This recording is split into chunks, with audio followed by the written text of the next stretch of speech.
The parents of an autistic man have built their own Blockbuster video store in their home after their son became upset about their local store closing down. Javier Zuniga, 19, who lives with his family in South Texas, shared pictures on Twitter of his parents surprising his brother Hector with the new at-home Blockbuster store. He wrote on Twitter, "My autistic brother was sad that Blockbuster was closing down, so my parents made a mini one at home for him." The pictures show his brother standing in front of a large display rack with Blockbuster signage at the top. The shelves are filled with DVDs of Elmo, Sesame Street, and Barney and Friends.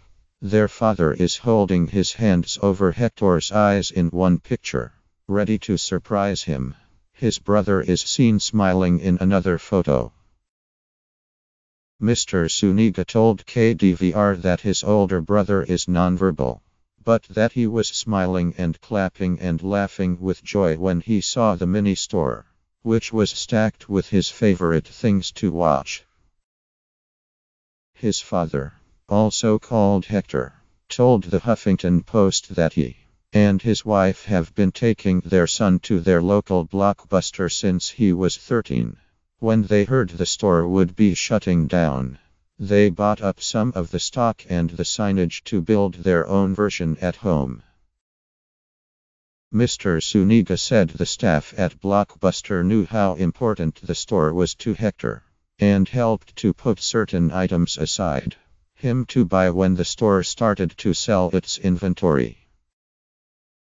Mr. Zuniga took his son to Blockbuster on the day it closed to make sure he understood it was shutting down, but promised him there was a surprise waiting him at home to help him deal with the store closing.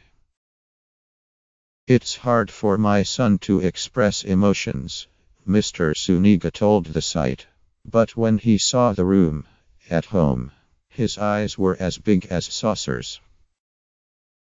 His way of saying, 'I love you,' is by going up to you and grabbing your earlobe," he said, which is exactly what his son did. "It was one of those moments that us parents live for." The original tweet showing the touching scene has now been liked more 125,000 times and shared more than 30,000 times. Blockbuster went bankrupt in 2010, though some franchise-owned stores still remain in the US.